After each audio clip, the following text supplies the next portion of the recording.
Bila sebut Islam, kita semua rujuk kepada kerja dakwah. Kalau sampaikan, barulah untuk semua. Kalau tak sampaikan, macam mana nak untuk semua? Soalan cepu mas bagi semua boleh? Dakwah ni wajib ke tak wajib? Aha. Saya tanya sekali lagi. Kalau tak jawab, maksudnya tak wajib. Dakwah wajib ke tak wajib? Bismillahirrahmanirrahim. Assalamualaikum warahmatullahi wabarakatuh. Apa khabar semua? Alhamdulillah, masjid yang sangat-sangat cantik. Sama dengan orang juga. Alhamdulillah, bersyukur kepada Allah Subhanahu wa Ta'ala, dengan izin dan rahmatnya kita dapat bertemu. Dan ini kali pertama ke saya datang ke sini? Kali kedua dah? Okey. So, tajuk ni tajuk berat. Takut nanti sudah ceramah, semua tak bisa makan malam. Saya ringankan tajuk ini, iaitu Islam rahmat untuk sekian alam ataupun untuk semua manusia. Tajuk ni tajuk yang sangat-sangat best sebenarnya. Saya sangat suka cakap tajuk sedemikian. Okey. Saya tak memperkenalkan diri lagi sebab saya pernah datang ke sini. Kita terus kepada perbincangan. Muslimin muslimat yang dirahmati Allah. Kita sudah merdeka 67 tahun di Malaysia. Dan kita duduk bersama-sama. Pertama orang Melayu, ada Cina, ada India dan lain-lain. Kita duduk di Malaysia bersama-sama 67 tahun. Soalan saya adalah, orang bukan Islam makin dekat kepada Islam ke makin jauh? Makin faham agama Islam ke makin keliru? Gerakan dakwah, aktiviti dakwah menyampaikan Islam kepada bukan Islam, giat tak gerakan tu? Setiap masjid surau di Malaysia menggerakkan tak kerja-kerja dakwah? Inilah persoalan yang kita kena tanya kita diri sendiri. Sebab kita duduk bersama-sama 60 lebih tahun. Takkanlah mereka tak kenal Islam. Takkanlah mereka tak faham Islam. Tapi secara umumnya, kamu rasa faham ke tak faham mereka, non-Muslim? Bukan saja non-Muslim keliru. Kadang-kadang segelintir umat Islam pun keliru. Islam untuk semua. Bila sebut Islam, kita semua rujuk kepada kerja dakwah. Kalau sampaikan, barulah untuk semua. Kalau tak sampaikan, macam mana nak untuk semua? Soalan cepu mas bagi semua boleh? Dakwah ni wajib ke tak wajib? Aha. Saya tanya sekali lagi. Kalau tak jawab, maksudnya tak wajib. Dakwah wajib ke tak wajib? Ini cara paksa orang jawab. Kalau nak jadi penceramah, kena belajar macam ni. Okey, mulut cakap wajib, hati tak semesti wajib. Setuju tak ni? Tak bersetuju? Okey, saya bagi satu cerita dulu. Kalau orang muda, dia baru berumah tangga. Biasanya, walaupun hari biasa dia tak cakap orang putih, tetapi bila baru berumah tangga, dia akan cakap dengan isteri dia dalam bahasa orang putih. Dia akan kata, I can't live without you. Boleh ke ayat ni? Pak Haji? Dulu pernah cakap kan? Cari makan lah. So bila kita cakap dengan isteri, I can't live without you, rasa-rasa mulut dia cakap, saya tak boleh hidup tanpa kamu. You rasa-rasa maksud dia betul-betul ayat itu tak? You rasa-rasa. Tiba-tiba isteri tu meninggal dunia kerana COVID-19. Suami tu pergi ke kubur nak jumpa isteri. Apa dia cakap? Dia akan ulang balik tak ayat itu? Akan kata, I can't live without you. I'm coming, betul? Tak ada kan? Dia akan kata, what to do? Life have to go on. Apa boleh buat? Betul tak? Dia kena terus hidup kan? So, mulut cakap, hati tak semestinya. Tadi semua cakap wajib kan?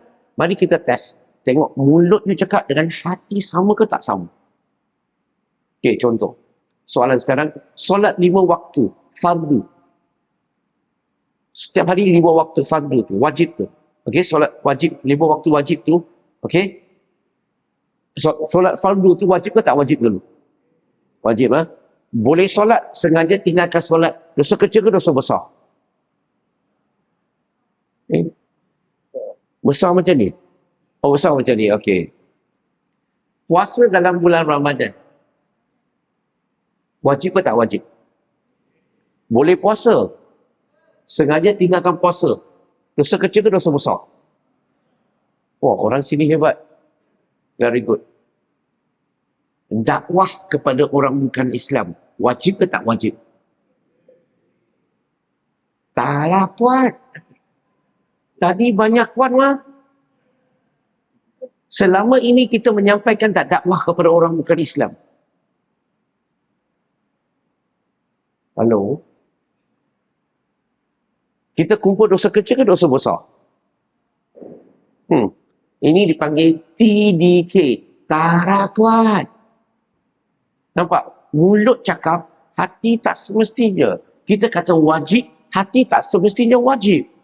Kita tinggalkan solat, kita rasa macam nak mati. Betul tak? Tapi kita tak buat dakwah, tak rasa apa-apa pun. Tidur tetap berdengkuk. So, kita jelas. Mulut cakap, hati tak semesti. Yang kedua, apa maksud dakwah dalam bahasa Arab? Dari segi bahasa dulu, apa maksud dakwah? Mengajak, menjemput, menyeru, itu maksudnya dalam bahasa Arab. Tetapi dalam agama Islam sekarang, tadi itu bahasa.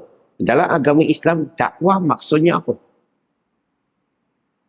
Dakwah maksudnya suatu perjuangan, suatu jihad dalam menyebarkan risalah Islam. Dalam erti kata lain, dakwah maksudnya apa? Menyampaikan mesej Islam, iaitu Al-Quran dan Sunnah Nabi Muhammad SAW kepada golongan bukan Islam. Sambil itu, mengajak mereka supaya memeluk agama Islam. Itu maksudnya dakwah. Saya lebih suka menggunakan dakwah ni bila dituju kepada orang bukan Islam. Kalau sesama orang Islam, saya lebih selesa menggunakan perkataan Islam. Terminologi Islam ni dalam bahasa Arab ni maksudnya apa? Memperbaiki, memperbetulkan, meningkatkan ilmu sesama umat Islam. So, bila sesama orang Islam macam malam ini, saya lebih suka menggunakan perkataan Islah. Tetapi apa yang berlaku di Malaysia, majoriti aktiviti yang dianjurkan oleh orang Islam, sebenarnya majoriti berbentuk Islah.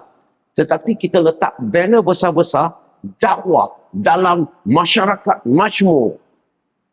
Padahal program tu Islam, bukan dakwah. Tapi ada masalah tak gunakan dakwah juga? Tak ada masalah lah. Dakwah sesama Islam boleh. Dakwah sesama bukan Islam pun boleh.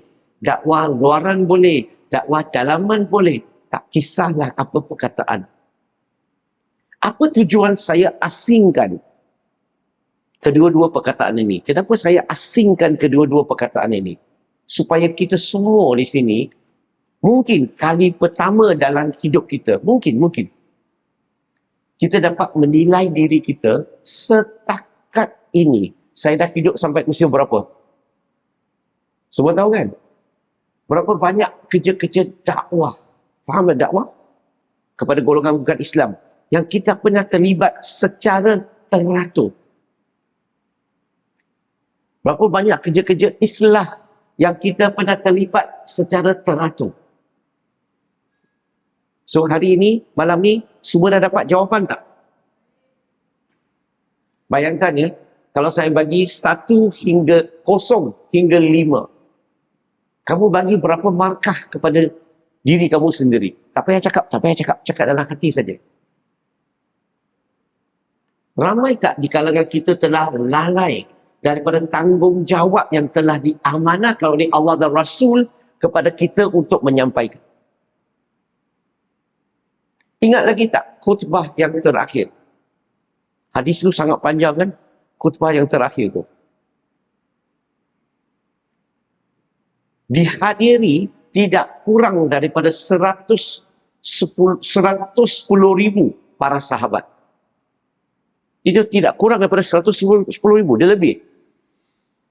110,000 para sahabat.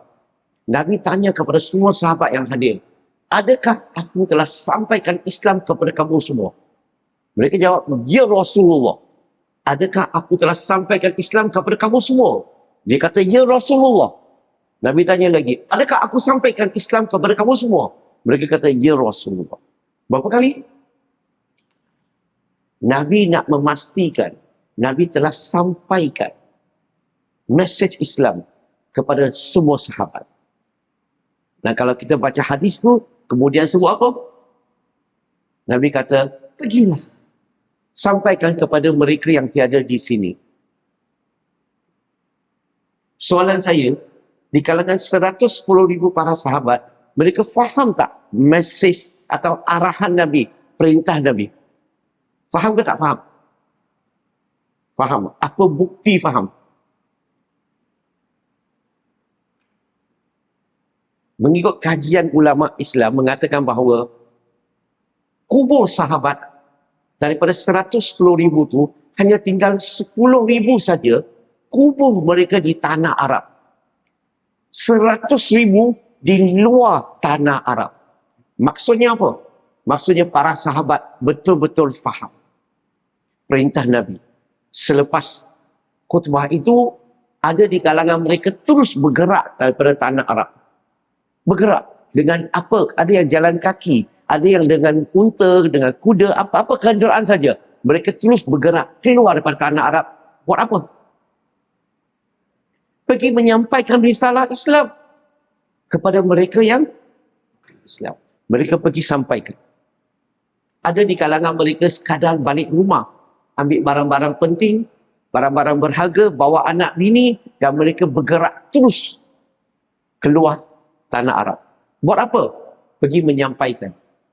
Yang penting, mereka tak tahu bahasa. Mereka tak tahu budaya pun. Tetapi sahabat tak bagi alasan. Kita duduk di Malaysia,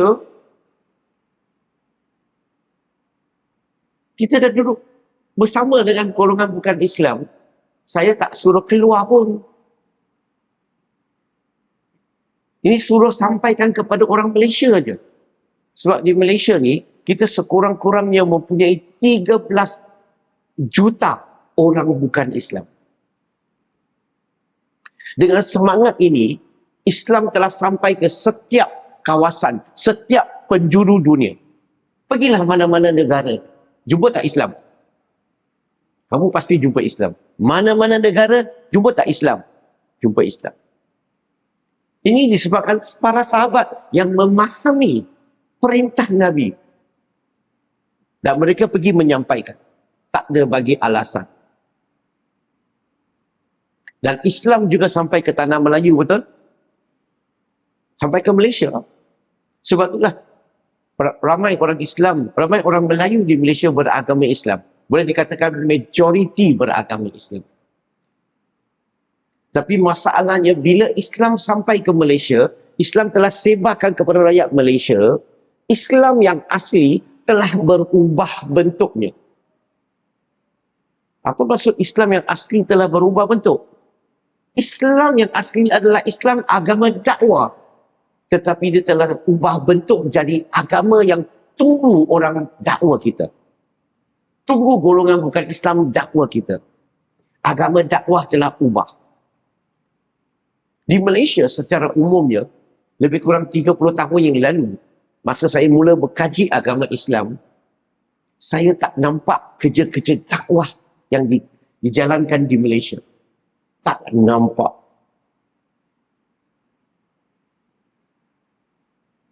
Bayangkan kalau para sahabat Nabi Muhammad SAW mempunyai sikap macam kita. Islam simpan untuk sendiri. Islam untuk amalan sendiri. Islam untuk keluarga kita sendiri. Islam untuk rakyat kita sendiri. Apa akan jadi? Kalau para sahabat bersikap macam kita, Islam akan mati di tanah Arab. Islam akan terkubur di tanah Arab. Muslimin, muslimat yang dirahmati Allah. Sebenarnya, Allah letak kita di Malaysia sekarang, yang kita mempunyai lebih 13 juta orang bukan Islam. Kamu rasa sebagai beban ke sebagai peluang? Saya lihatnya sebagai peluang. Allah nak bagi ganjaran. Allah nak bagi pahala yang banyak kepada kita. Allah nak masukkan kita ke syurga yang lebih tinggi. Tetapi berapa ramai orang yang sahut cabaran itu ataupun arahan itu. Muslimin, muslimat yang dirahmati Allah. Bayangkan kalau orang bukan Islam yang kita kenal,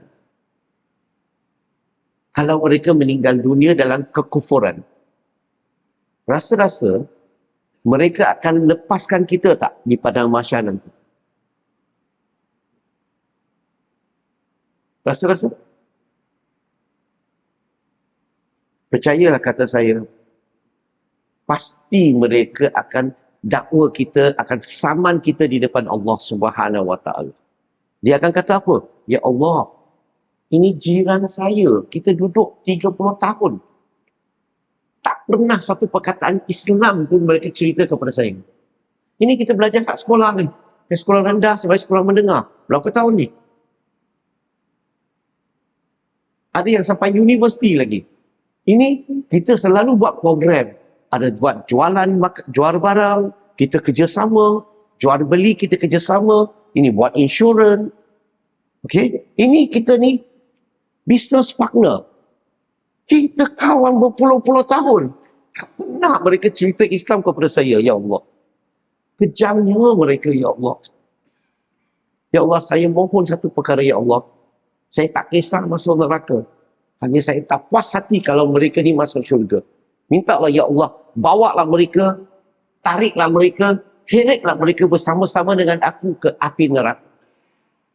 Kalau kita disaman sedemikian di depan Allah Subhanahu Wa Taala, apa alasan yang kita nak bantu?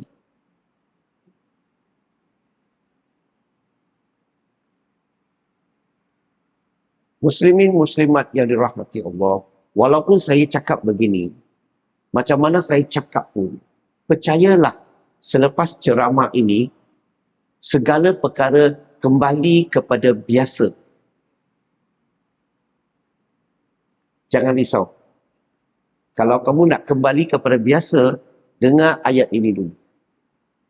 Allah Subhanahu Wa Taala, bila orang tahu kewajipan menyampaikan dakwah, mereka lagi enggan nak menyampaikan dakwah, tak mau menyampaikan dakwah. Allah Subhanahu Wa Taala ada pesanan khas kepada golongan ini.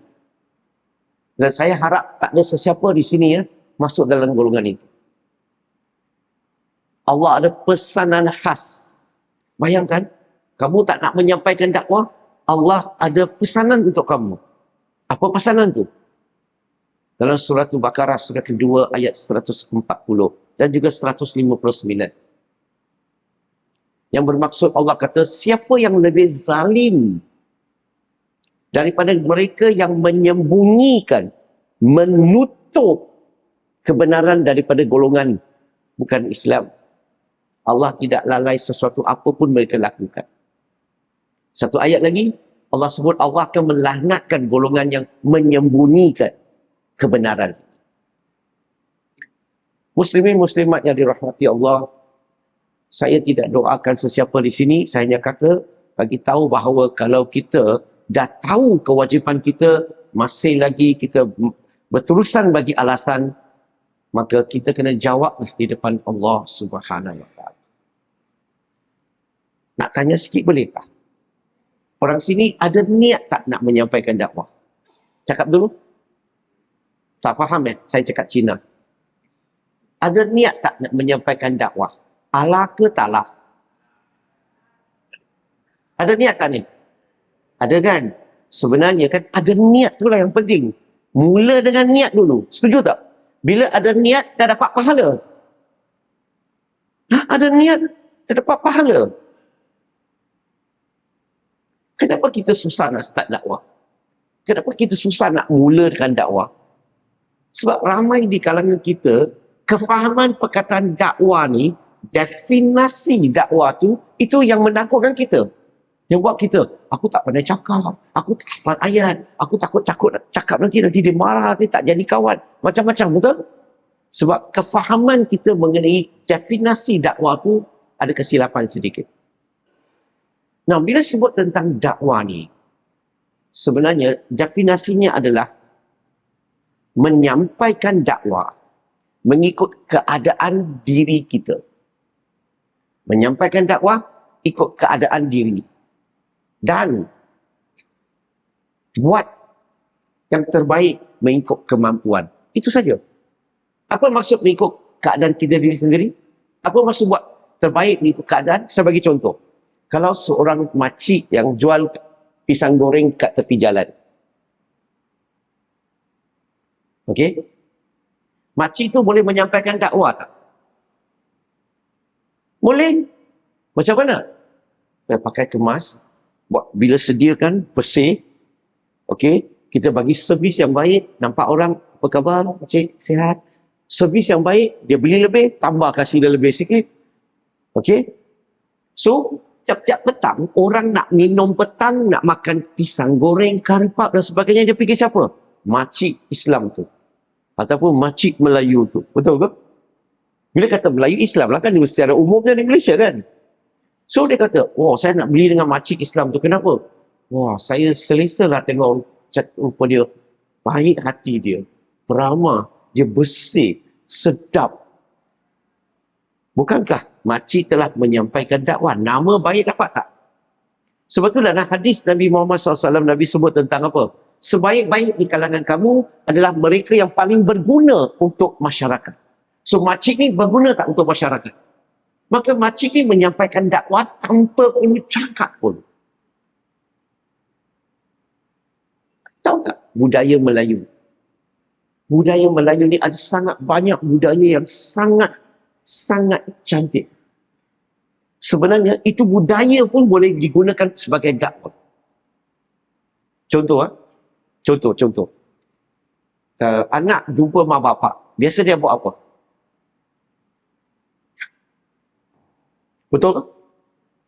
Tahu tak dalam budaya masyarakat Cina jarang-jarang kamu jumpa. Betul ke tak betul? Sebenarnya itu budaya ni sangat cantik. Kenapa? Itu menunjukkan rapatnya hubungan anak dengan mak bapak. Hormatnya anak terhadap mak bapak. Betul tak? Tak betul ke? Tak ada orang setuju. Budaya Melayu ni, banyak budaya yang sangat baik. Kalau kamu tengok di tepi jalan, orang jatuh motor ke aksiden. Siapa biasanya akan berhenti pergi tolong?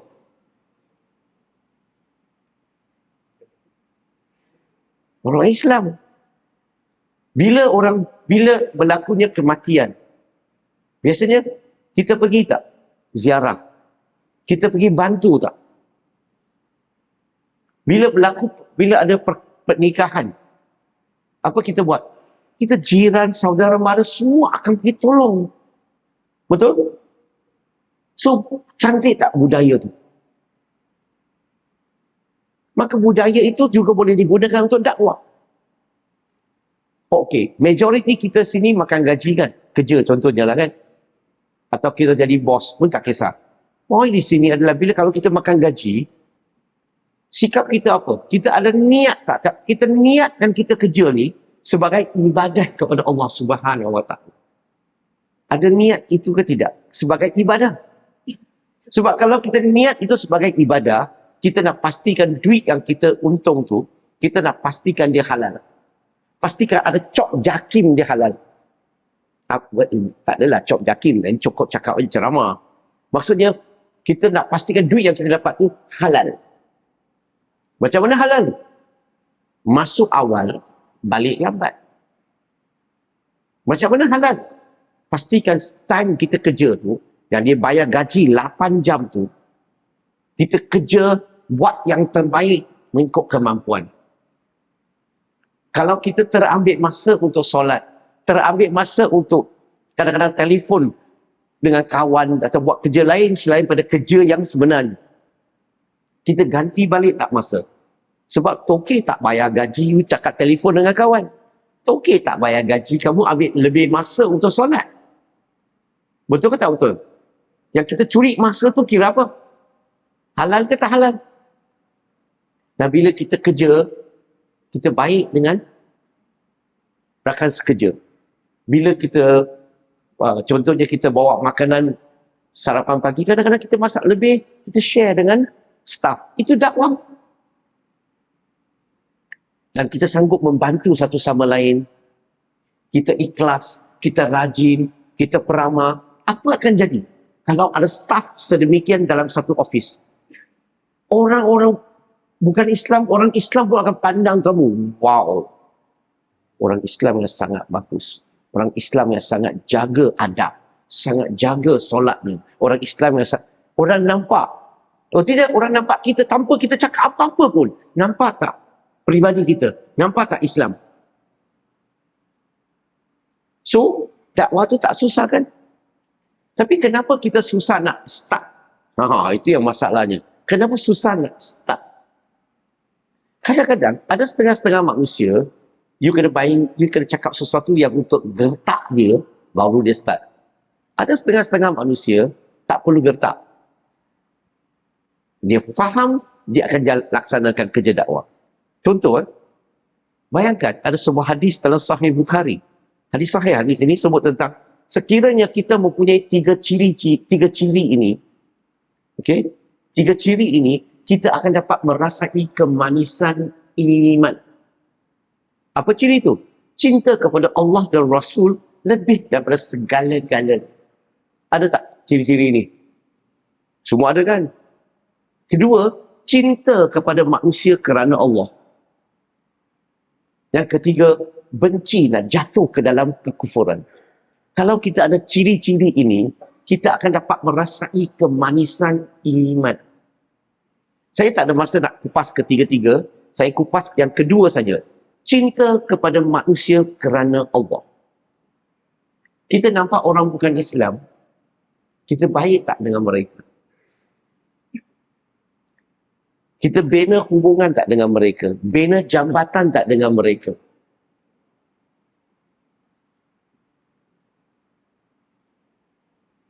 So, kita berkawan tak? Dia suka kawan tak dengan kita?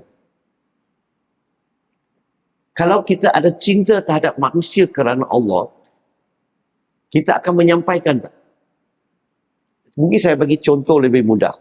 Kalau saya suruh orang di sini, setiap hari selepas solat subuh, okay, kita pergi ke Wangsa Maju, makan roti bakar, minum kopi O. Kedai satu, power. Kamu rasa akan buat tak? Kat sini ada tak roti bakar ke kopi O? Ada kan?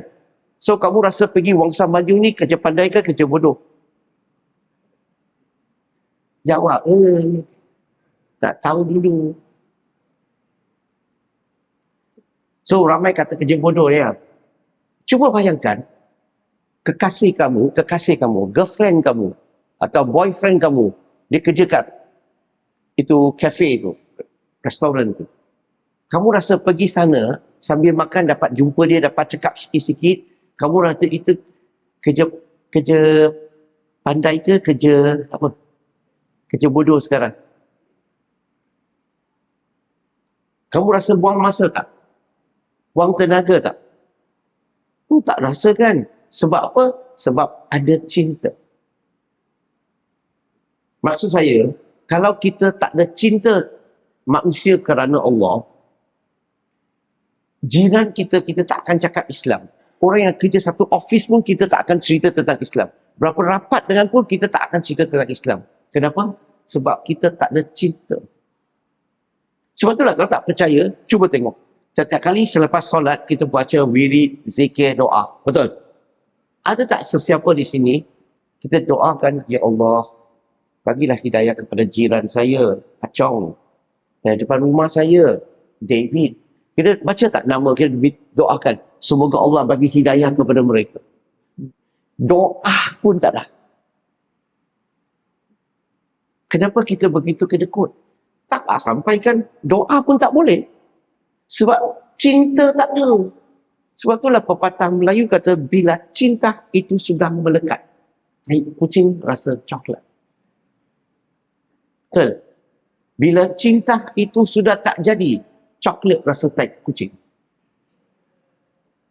So, itu yang perkara yang kita perlukan, ada cinta dulu. We need to have love. Barulah kita nampak orang, kita akan baik dengan dia. Cuba. Daripada akhlak kita pun, kita boleh buat nyampaikan dakwah.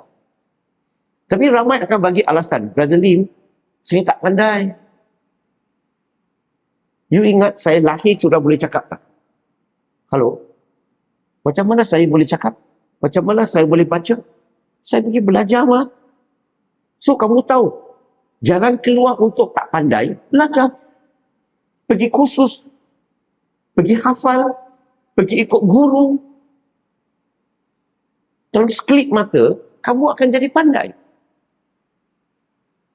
Ustaz yang mengajar mengaji Quran. Rasa-rasa ustaz takut tak mengaji Quran? Tak takut lah. Sebab apa? Sebab ustaz telah menguasai ilmu mengaji Quran. Setuju? Sama juga. Bila kita belum menguasai, kita takutlah. Itu semula jadi. Tetapi bila kita belajar, dah hafal, dah try, dah cuba berhujah dengan orang, belajar di situ, satu pengalaman, dua pengalaman, selepas 50 pengalaman, apa jadi? Kamu dah ada banyak pengalaman, kamu dah confident. Sebab kamu dah tahu macam mana nak sampaikan. Cara berhujah. So bila kita meningkatkan kefahaman ilmu kita dalam bidang dakwah, maka akan automatically hilangnya takut. Kita nak dakwah, tapi kita kena faham, setiap orang bukan Islam, dia ada program tau. Dia ada satu pegangan dia dalam otak dia, pegangan. Dia satu kepercayaan yang dia pegang sekian lama. Betul? Dia ada satu program lah dalam bahasa biasa. Kalau kita nak ajak mereka kepada Islam, pastikan program kita ni, hujah kita ni, teknik kita ni, metodologi kita ni, lebih kuat, lebih hebat daripada program dia. Barulah kita boleh reprogram dia. Tapi kalau kita tak nak meningkatkan ilmu, meningkatkan teknik, tak nak pergi belajar, tak nak ikut pakar-pakar pergi belajar, sampai bila pun kita peluang datang, kita tak dapat menyampaikan dengan elok. Saya bagi contoh. Bayangkan ya, muslimin muslimat di sini, saya cerita kepada semua lah. You anggap saya sedang bercakap dengan kamu semua. Bayangkan ini satu program orang bukan Islam. Tiba-tiba dia jemput kamu. Haji, boleh tak kamu datang ke depan, cerita 10 minit mengenai agama Islam kepada kami. Kami ni bukan Islam. Kami tak tahu Islam tu apa. Boleh tak kamu terangkan? Sekarang saya nak tanya, kamu tahu tak apa mau cakap? Macam mana mau cakap? Apa tak boleh cakap? Kita tak pernah peduli nak menyediakan diri kita. Bila peluang datang, kita boleh menyampaikan. We are not prepared. Not prepared, no problem. Tak bersedia, tak ada masalah. Tak ada perancangan nak bersedia. This is a problem. Peluang datang boleh mendapat pahala yang banyak, hilang. Peluang datang, hilang. Muslimin muslimat yang dirahmati Allah.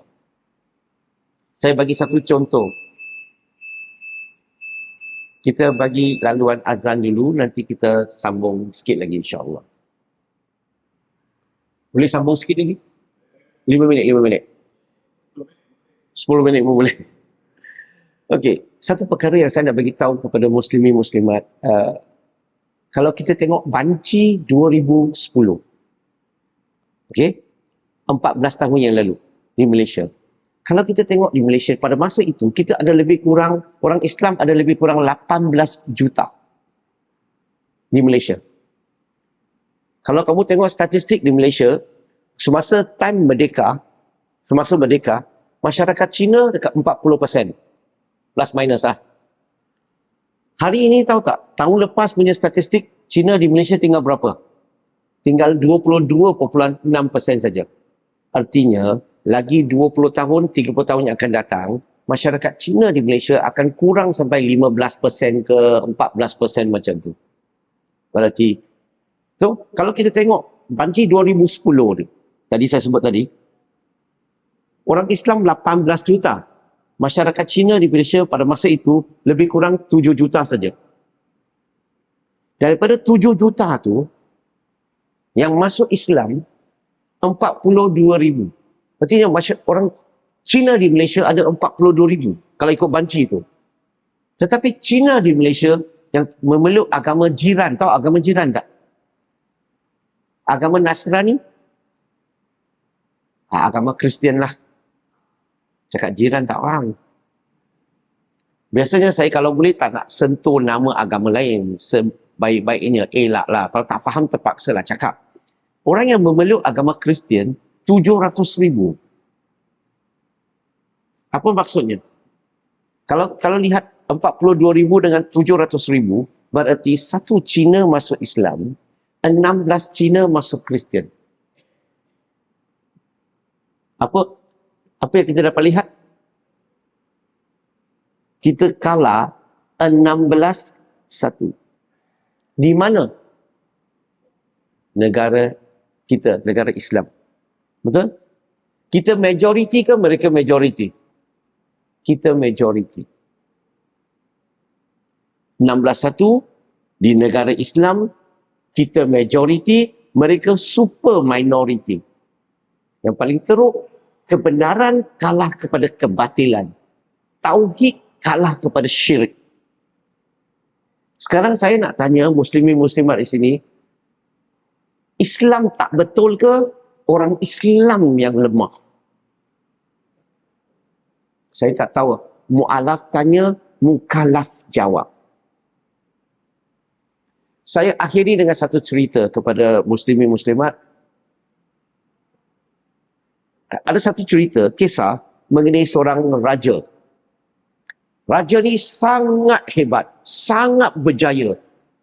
Negara rakyat semua hidup dengan bagus.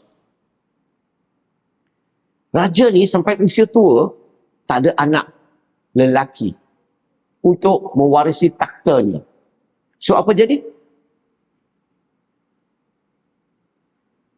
Sebelum dia meninggal, dia terpaksa buat wasiat untuk melantik salah seorang rakyat dia jadi raja.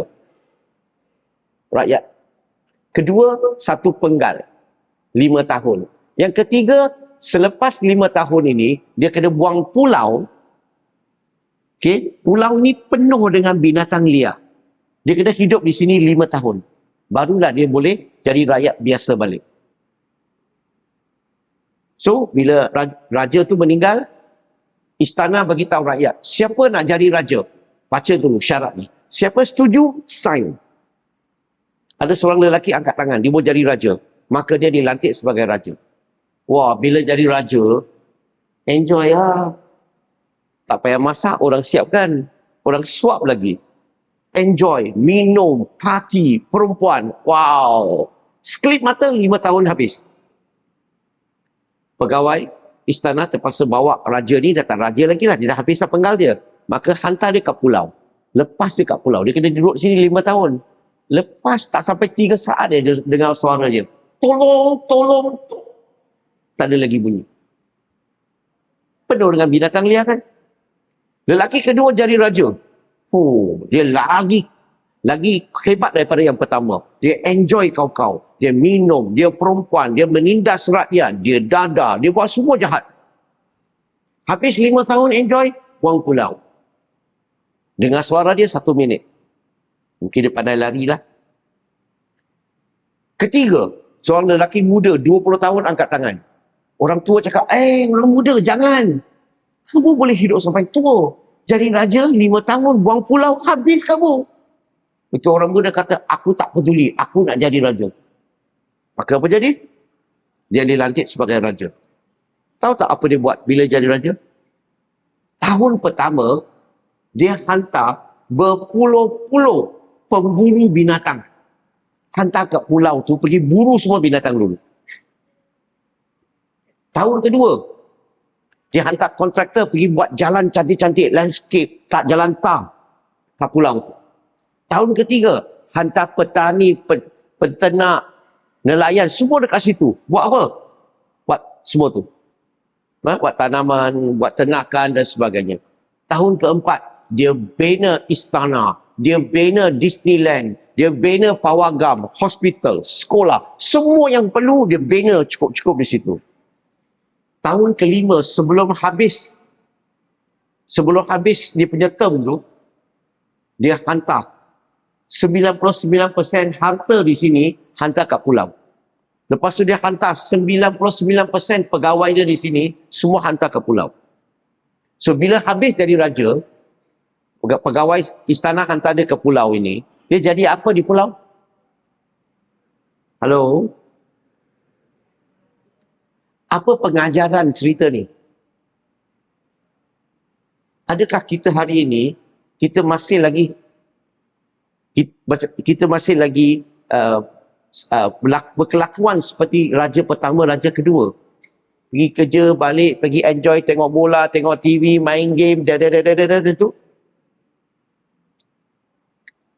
Berapa ramai kita macam raja yang ketiga? Setiap perkara kita buat, kita merancang untuk masa depan kita. Macam kita orang Islam, kita sepatutnya merancang setiap perkara yang kita buat, merancang untuk bila kita mati. Betul tak?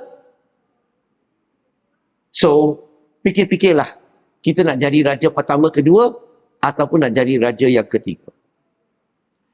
Sebelum saya akhiri, saya nak ucapkan ribuan terima kasih atas jemputan ini, pengurusi masjid dan juga ahli jawatan kuasa. Dan dalam penyampaian saya, kalau terkasar bahasa, saya mohon maaf ya. Sebab saya ni orang Melaka. Bahasa Melaka ni, Melayu ni, dia memang kurang asam. Sebab pergi Melaka ni mesti makan asam pedas. Betul? Sebab dia memang kurang asam.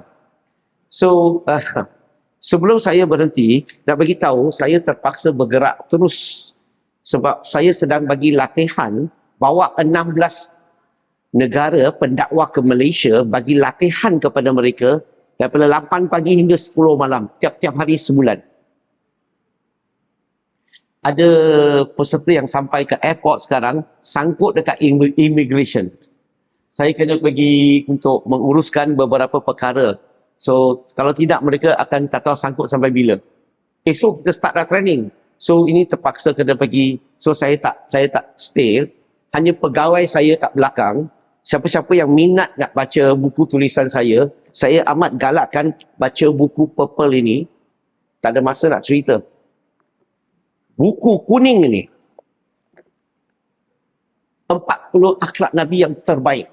Kalau kita nak dakwah, contohi akhlak Nabi, saya percaya ramai orang akan dapat nampak Islam melalui diri kita dan buku-buku selainnya. Okay, so akhir sekali, ambillah, kalau sempat ambil brosur ini, ambil saja. Okay, bagi sesiapa yang nak bersama dengan IDT, pergi Google, Interaktif Dakwah and Tarbiyah. Tengok apa yang kami buat. Okay, bagi mereka yang nak melabur melalui IDT, silakan. RM1 sehari, silakan. Ada di brosur ini. Okay. Dan kamu melabur, kami sampaikan. Kami melabur wang kamu untuk saham akhirat. Okay, ambil peluang. So, itu saja. Terima kasih banyak. Jumpa lagi. Assalamualaikum.